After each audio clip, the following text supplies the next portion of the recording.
ہم نے ایک ایسے معاشرے کو دیکھا ہے کہ جس معاشرے کی تعلیم ہم نے لے لی، اس معاشرے کے اندر تو ماں باپ کی کوئی حیثیت نہیں ہے، کوئی حیثیت نہیں۔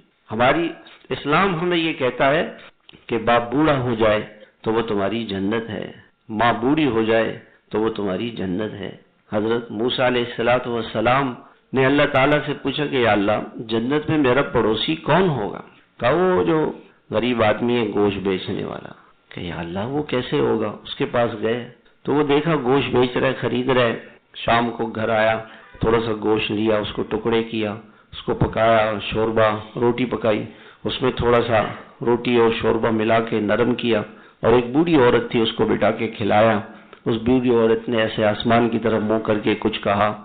موسیٰ علیہ السلام یہ سارا منظر دیکھتے رہے تو پوچھا کہ یہ کون ہے؟ کہ یہ میری ماں ہے، اور جب میں شام کو آتا ہوں اس کی خدمت کرتا ہوں، کھلاتا ہوں پلاتا ہوں۔ کہ یہ کیا کہتی ہے؟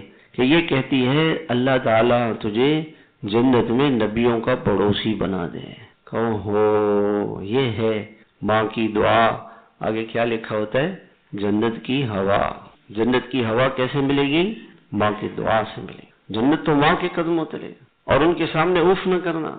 اب اسلامی تعلیمات تو یہ ہیں، یہ ہم نے اپنی اولادوں کو سکھایا نہیں، تو بوڑھے ہو گئے، ان کو جو ہے وہ اولڈ ہاؤس میں جمع کرا دے۔ باپ مر گیا اور اس نے اولڈ ہاؤس والوں نے فون کیا کہ جی آپ کا باپ مر گیا۔ اوہو، بہت آئی ایم ویری سوری، مجھے بہت افسوس ہے، اور بل بھیجو، تجہیز تکفین کر کے تدفین کر دو، آئی ایم ویری بزی، میرے پاس وقت نہیں ہے۔ وقت نہیں ہے کہ میں والد صاحب کی جنازے میں شرکت کروں اور ان کے کفن دفن میں جا کے حصہ لوں۔ یہ قصور ان بچوں کا نہیں ہے، یہ قصور ہمارا ہے کہ ہم نے ان بچوں کی تعلیم کی کوئی فکر نہیں کی، ان کی تربیت کی کوئی فکر نہیں۔